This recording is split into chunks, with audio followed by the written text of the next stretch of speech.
have in their hands, no dirty shirts. We're going to be talking today about mobile forensic and mobile devices.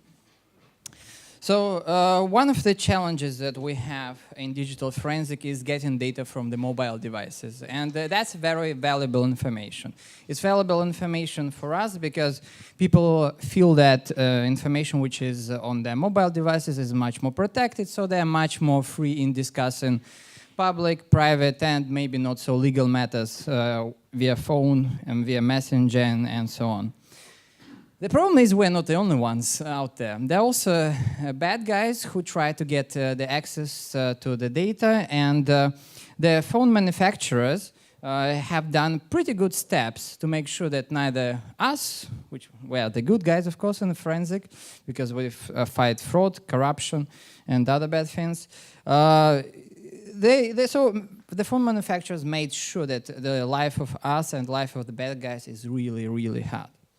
And they made it sure through one simple trick. They coupled together mobile devices and operating systems very close to each other. So if we are looking at my stick working, okay.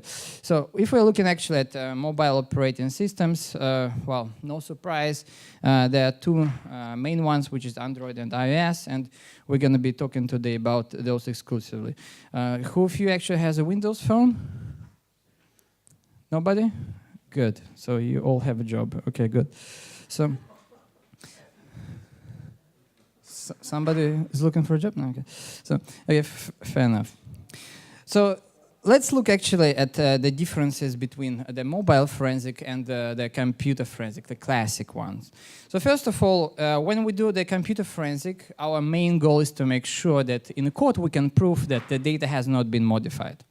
How do we do it? We use write blockers to make sure that the source device was never modified. How can we do it with mobile devices? We can't. Yeah? Because, again, the mobile devices are very much coupled together. So, which brings me to the next point, that a mobile device is everything at once. So it's a system on a chip where you have combined CPU, GPU, well, everything, right? And the only access that you can have is actually through the same way you charge your phone, the same way you make the backups of your phone, and the phone manufacturers don't really give you anything else. So you can do the chip-off acquisitions, where you simply, disassemble the phone. So imagine us going to a CEO and saying, we have your phone? You're not going to have it back? Yeah, he's not going to be happy, right? And of course, there is a chance for destruction. So write blockers is a problem. Getting access to individual components is a problem. So also in terms of the mobile operating systems, like I mentioned, it's Android and iOS. And for computer forensic, we mainly deal with Windows, which is much easier. One of the key topics that we're going to be talking about today is also the way that devices are protected. So the phones are protected usually with PIN and passcode, and it's actually much more important than you might think. And the computers are protected with the full disk encryption, of course. Yeah, so private data is on the phones, and of course, these little devices, they constantly try to connect to things. I actually don't know why they made them this way, but for example, for iPhone, if you switch it off, or if the battery goes off, and then you start charging it, it's going to come online and try to immediately connect to the networks. I have no idea why. Probably the CIA was wanting some updates there. So what you have to do with the mobile devices, you have to isolate them. So you have to put them in some sort of Faraday cage environment to make sure that the signals are not coming through. With the hard drives, well, luckily they don't do this kind of stuff. So what are options actually of acquiring the mobile data? So there is always a logical way, namely we are talking mainly here about the backups, right? So the manufacturers thought for a very long time, there's going to be something going on, so we're going to provide a way of extracting the data, and that's going to be backups. So that's a logical way. The physical way is when you actually disassemble the phone, take the chip off and start reading the raw memory. Extremely difficult, extremely problematic way, and actually it might damage the phone. Sorry, I meant JTAG. JTAG chip off is when you disassemble your phone and try to connect it to the reading device. The physical is when you have a jailbroken phone, and well, if you have a root, here you go. You can just SSH, DD, and get the image of it. And the cloud is also an interesting option nowadays, because probably everything nowadays gets synced to the cloud. So if you have a cloud credential, you might also have the data from the phone as well. So in forensic, we have several vendors which provide the shiny tools for data extraction. So Celebrite is probably most of the serious ones. They are also known for cracking the San Bernardino phone. So the San Bernardino shooting, they have managed to extract the information there. If you are wondering, they actually managed to do it not by cracking the encryption. They managed by setting unlimited number of attempts on a PIN code, and then they just brute forced the PIN code.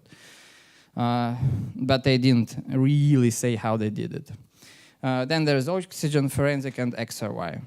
So my actual opinion on all of these forensic tools is in most of the cases, you don't need them. You don't need them to acquire the data. Why? Because of the reasons I said before. There is only one way to get the information from the phone if you are doing the logical acquisition, and that is through the backup. And most of the tools, what they do is they do the backup. I mean, they look very fancy, right? I mean, if you look at some of these boxes, you're like, yeah. So it looks like true power, but it's mostly cables. It's mostly cables for many devices, but you don't need so many of them nowadays. As soon as the Apple will stop playing with the cables. So let's talk about the operating systems, the iOS and the Android. One thing that I want to say before we go into the encryptions and backups is these guys had it really easy. This is what we have to consider. When there's a lot of not nice things being said about Windows, they had to support indefinite number of devices, indefinite number of different modifications of, I don't know, RAM, disk, everything, you name it, yeah? They didn't have this. The iPhone, for example, they had their own hardware, their own iOS, and they did whatever they wanted with that. Of course, it's based on Linux at the end of the day, but they had much easier way of protecting their devices. So one of the things is, let's talk about the Android.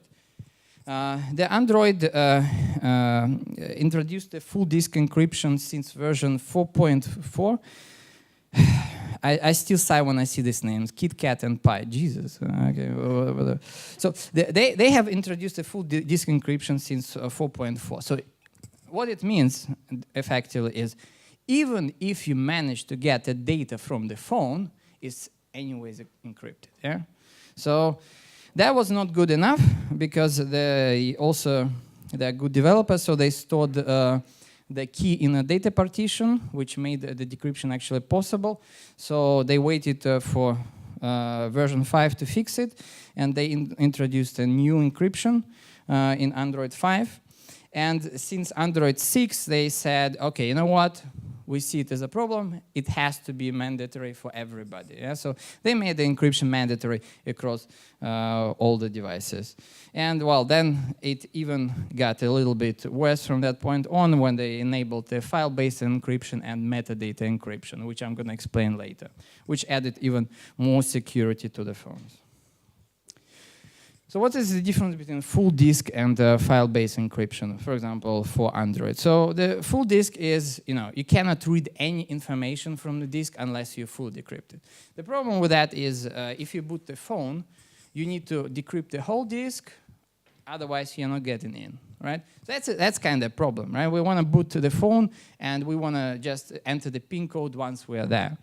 So that's why the file-based encryption was introduced, which would encrypt only particular data partition, or even the files based on users or applications, providing even higher level of security. The applications should be aware of this, but considering most of them come through the stores, be it in Google Play or Apple Store, that's pretty much a requirement nowadays.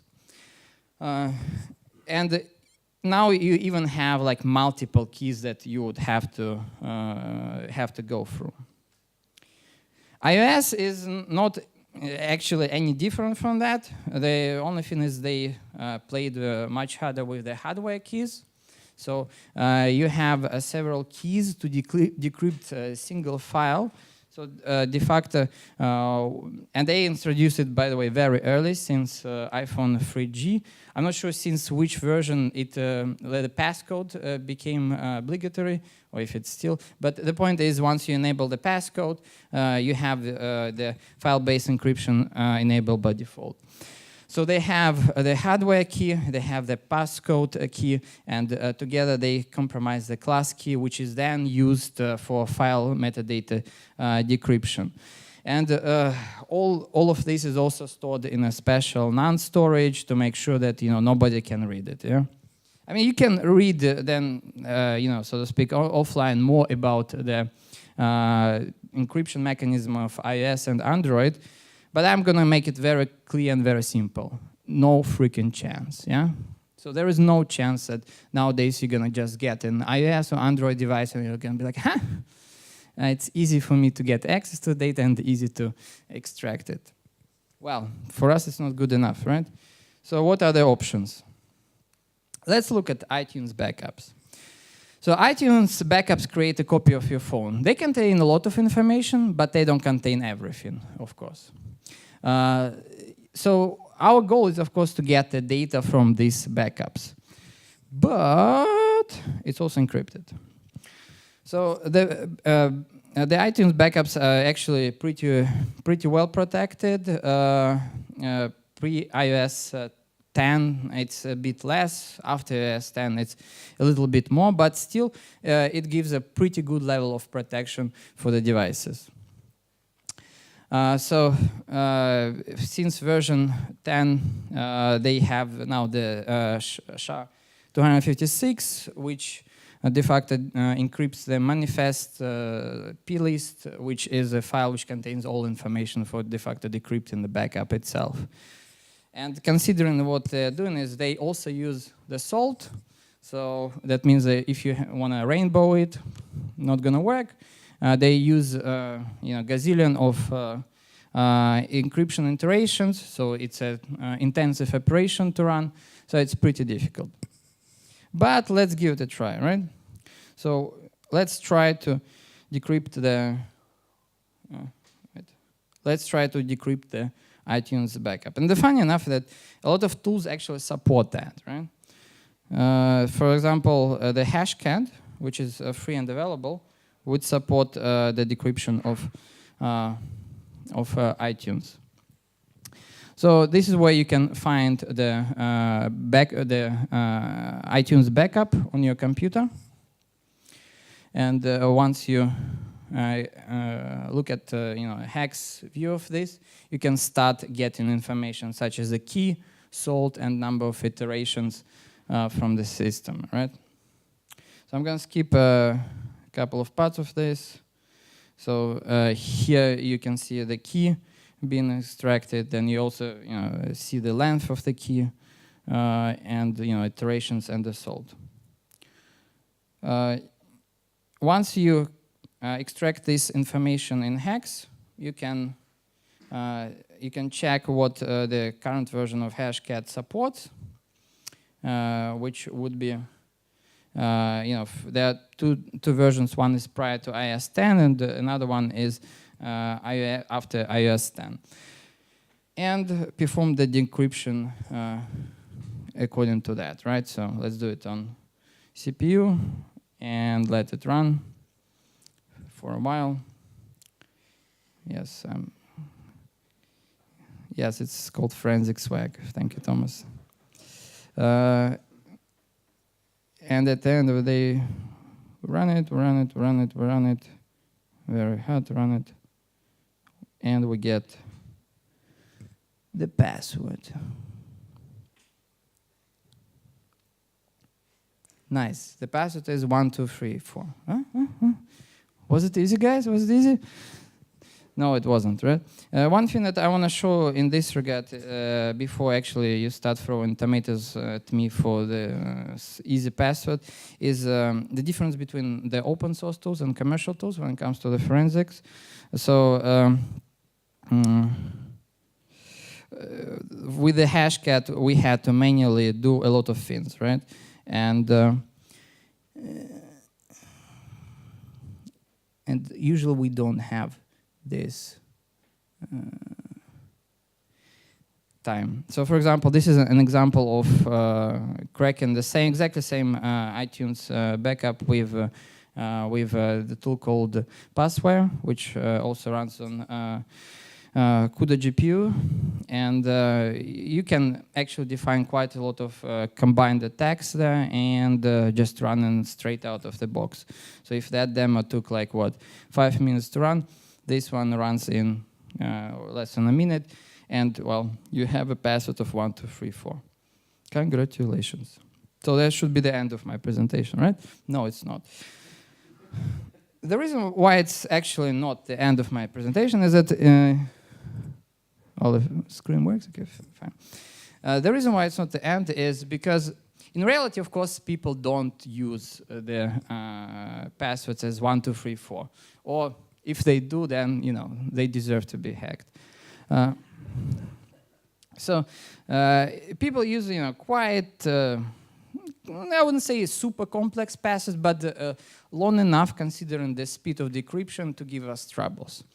So what we do is we try to exploit the main vulnerability in every system, which is humans, right? So the humans tend to reuse a password across multiple sources. So here I spent a good bit of like 10, 20 minutes talking about the iTunes backup security. It's good. The iTunes backup security is great. Don't get me wrong. But we can get the same password somewhere else, right? So what would be the last thing that you would think about getting the passwords from? And if we have the forensic, so once actually I had a case where we got the phone, and the phone was wiped, and we got also the notebook of the user, and on this notebook there was iTunes backup, and we had to see what's on that backup, but that was encrypted. So what we did is we analyzed the whole computer that we had to find these passwords that would fit. So what would be the last place you would look at retrieving the passwords in a secure manner? Password managers, right? So the password managers are good. The concept is good, right? So they give you a lot of functionality that you need to make sure that your passwords, which you reuse across applications, are secure, right? So who of you has a key pass here? Yes? One password or something like that? Okay, okay. Okay, I can see I'm talking to the audience of IT nerds. So in reality, a lot of people use what is given, and that is password managers of the browsers, right? So if you have this little button when you go through the website, save the password, a lot of people click yes, because they're lazy, even more lazy than me. So, and let's look actually at the most common one. I'm not going to talk about IE, because yeah, nobody talks about IE. So the Chrome and Firefox, right? So the Chrome actually does a pretty good bit on encryption of the passwords. There is a default encryption, there is also the sync with the Google account, and there is also the protection via the passphrase. Firefox does the same on the surface, right? So the Firefox says it also encrypts account by default, and it does. It has the Firefox sync option and Firefox password master manager and so on. They also introduced a thing called the logbox, which is the out of browser, so to speak, password manager, which I'll explain actually why they did it. But there's one little but about the Firefox. And so remember I said the thing that the Firefox encrypts the passwords. by default, right? They do with an empty password, right? So here you go. Like if somebody is using a Firefox and you don't set your password for the password manager, it's encrypted, but it's encrypted with an empty string, which is not that difficult to brute force, right? But also, if we talk about the brute force and stuff, even for the situations, I'm going to show you actually how it works with Firefox. Even with the situations where you have different sources, and when you, in forensic we get a computer, we get really lots of different sources of information. Password managers, backups, emails, so we get a lot of them. So what you're trying to always do is you're trying to crack the one with the weakest security.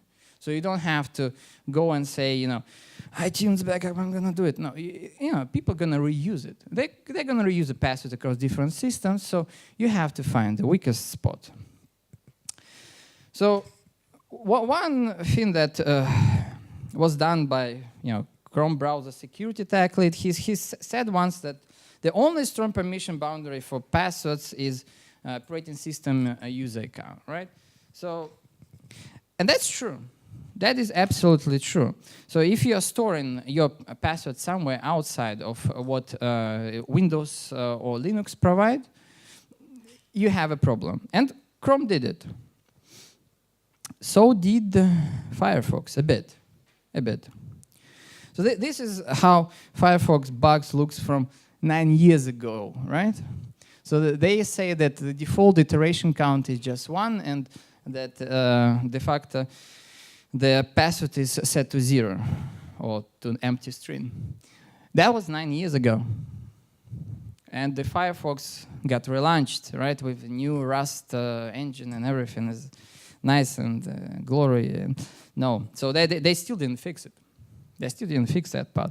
And around 7 months ago, somebody has, you know, suggested a short-term solution for this, but that's the only activity that we have on this bug. One of the most commonly used browsers in the world, right? So let me show you how that works in reality.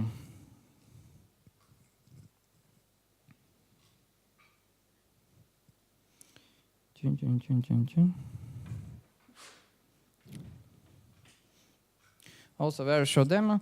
So this is so the passwords are stored in a user profile of Firefox. I mean, I also don't blame Firefox, to be honest, for this, because they had to make a browser which runs everywhere, actually for little to no money. But they made a vulnerability there. So there is actually the tool available on the internet on GitHub called Firefox Decrypt, written in Python. And what you do is you simply point this tool to the user profile, and after you enter the passphrase, which is nothing, you get all the passwords stored. Isn't it amazing, right?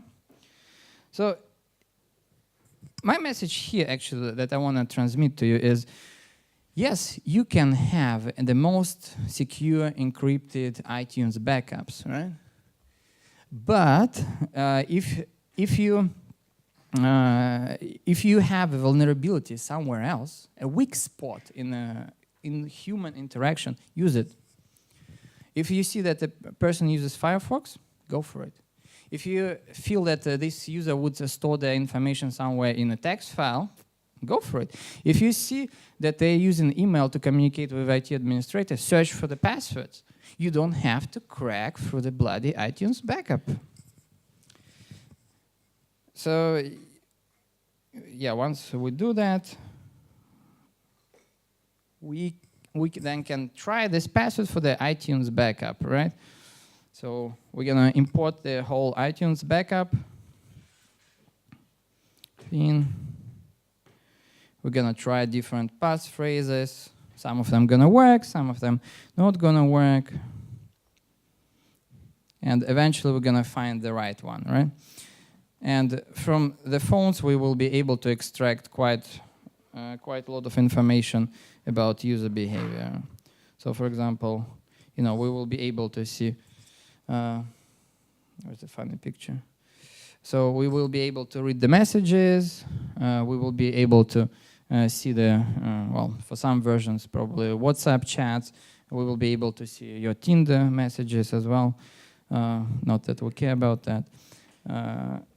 So yeah, this is pretty much the end of my presentation now.